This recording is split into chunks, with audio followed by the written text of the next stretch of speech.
a la larga, porque mientras estamos dejando de fumar hay un gasto importante. Pues chicles como estos, por ejemplo, que son los que se están utilizando en muchos tratamientos para dejar de fumar. Vamos a hablar de por qué es tan difícil dejar de fumar y también vamos a comentar, si les parece, cuáles son los principales beneficios a modo de ayuda, de una manera que ustedes puedan ir viendo cómo se puede ir uno motivando poco a poco, comprobando los beneficios. Para eso está con nosotros, nos acompaña esta mañana el doctor Lorenzo Pérez, que es neumólogo del hospital. ¿Qué tal, doctor? ¿Cómo está? ¿Qué tal? Buenos días. Del Hospital Nuestra Señora de la Candelaria, ¿verdad? Sí. ¿Por qué es tan difícil dejar de fumar? ¿Por qué tenemos que recurrir a pastillas, a sustitutivos, a chicles? Pues en primer lugar porque se trata de una adicción.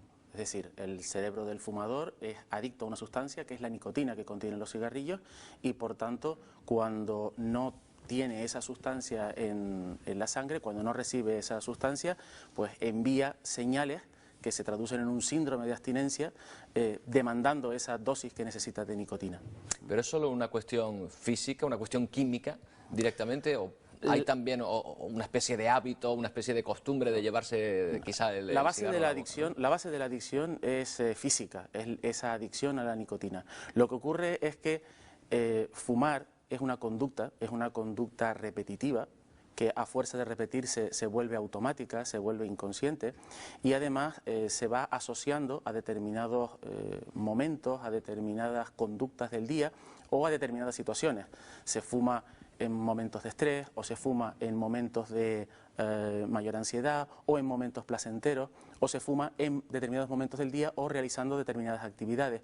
Y todas esas conductas ejercen un papel de refuerzo positivo sobre el consumo de tabaco. Vamos, si le parece, a motivar un poco al fumador, porque igual que el que está haciendo una dieta para bajar de peso y se va viendo como poco a poco va bajando de peso, me imagino que también el ir comprobando los beneficios de fumar de dejar de fumar, debe ser importante, ¿no? Claro. ¿Qué es lo primero que vamos a notar en el momento que dejamos de fumar?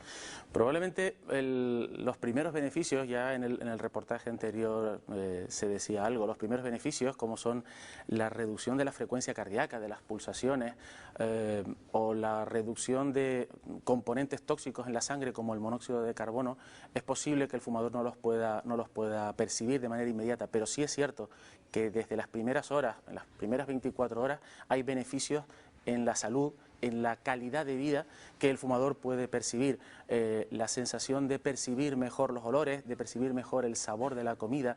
El hecho de que la sangre vaya mejor oxigenada hace que aumente su tolerancia al esfuerzo. Es decir, hay una serie de beneficios, hay una especie de mito de que dejar de fumar provoca beneficios o es rentable a largo plazo. No es verdad, es rentable desde el primer momento en que el fumador deja el tabaco. O sea, que ya subir una escalera, por ejemplo, va a ser mucho más sencillo. Va a ser mucho más sencillo, efectivamente. Qué rápido. Lo que tarda un poquito más ya es en limpiarse, que eso sí que dicen, limpiarse los restos de tabaco, de nicotina, de alquitrán, del aparato respiratorio. Claro, y muchos de los beneficios a largo plazo, como son pues algunos que se comentaban también en el reportaje, de la reducción del riesgo de sufrir un infarto, de sufrir una muerte súbita o de desarrollar tumores relacionados con el tabaco, pues se van a percibir precisamente con el paso de los años, al ver que han pasado 8, 10, 12 años sin fumar y no ha ocurrido ninguno de estos eventos.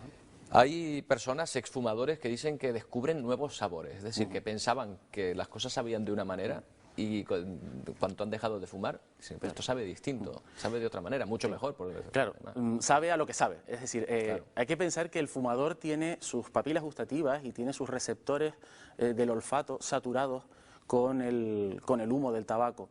Y por tanto su sentido del gusto y su sentido del olfato se atrofian en cierto modo. No es una atrofia irreversible y la prueba está en que muchos fumadores, pues eso, al dejar de fumar, comienzan a percibir de nuevo el sabor real que tiene la comida o el sabor o el olor real que tienen las cosas, las plantas, y por otra parte también empiezan a percibir cuál es el olor real de los fumadores que tienen a su alrededor. Sí, es verdad, porque esto pasa un poco como la fe del converso, ¿no? Que sí, el que ha fumado antes después se vuelve el más intolerante de todos con los que fuman, porque dice que le molesta mucho el humo del tabaco.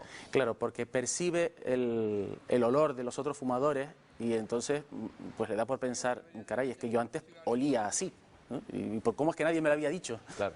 Claro, la piel dicen que también Sí, se la piel mejora. también es uno de los primeros beneficios que se obtienen. La piel del fumador es una piel característica, mucho más avejentada, sin brillo, con arrugas en la cara muy características, y esas circunstancias pues mejoran mucho al dejar de fumar.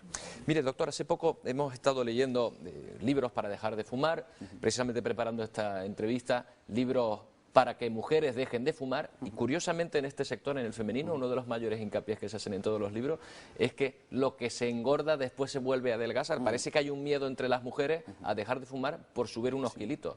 Sí, eso es verdad. Ahí tiene mucho que ver también la... Habrá hombres también, pero parece que sí, se tiene más miedo en el sector femenino, ¿no? Qué duda cabe que al dejar de fumar se sube de peso, incluso comiendo lo mismo, porque cambia el metabolismo vuelve a la normalidad, el metabolismo del fumador es un metabolismo más acelerado y por tanto consume más calorías simplemente para mantener el organismo en funcionamiento. Al dejar de fumar, el metabolismo vuelve a la normalidad y por tanto esas calorías que quemaba de más ahora se van a acumular. Lo normal es subir una media de 3-4 kilos en los primeros meses al dejar de fumar, siempre y cuando no haya un cambio en los hábitos alimenticios. Es verdad que esa subida de peso en la mayoría de los casos no supone ningún problema de salud. A muchas personas, especialmente a mujeres, les supone un problema estético, pero también es verdad que luego se pueden bajar y se puede volver a un... O sea, después el metabolismo va volviendo a la normalidad y el cuerpo se va adecuando. Efectivamente. ¿Son efectivos estos tratamientos? Los chicles, los sustitutivos, los parches. Son efectivos, incrementan las posibilidades de éxito del fumador cuando hace un intento serio de abandono. ¿Eso qué significa? Significa que ningún tratamiento deja de fumar por el fumador. Yo suelo hacer el símil con la diabetes, es decir, una persona diabética tiene el azúcar alto, se pincha insulina y el azúcar baja, y eso es independiente de la voluntad que tenga el diabético, pero la insulina no le impide ir a un estanco y comprarse un dulce y luego tomarse un cortado y tener la despensa llena de bollería. Es decir, el tratamiento hace lo que hace, es decir, controlar los síntomas del síndrome de abstinencia mientras el fumador cambia sus hábitos de vida y aprende a vivir sin fumar. Claro, que lo que no le va a quitar a lo mejor es un poco el ansia de fumar, se la reducirá, pero al final la voluntad la tiene que poner el exfumador, en este caso, si lo está consiguiendo. La voluntad que en definitiva solo supone tomar la firme determinación de dejar de fumar, saber que dejar de fumar es posible y que es la mejor decisión que puede tomar por su salud y que en cualquier caso siempre le compensa dejar de fumar, siempre le vale la pena. Y además es muy rápido, prácticamente desde el primer día, ¿no? Sí, efectivamente. Se va notando.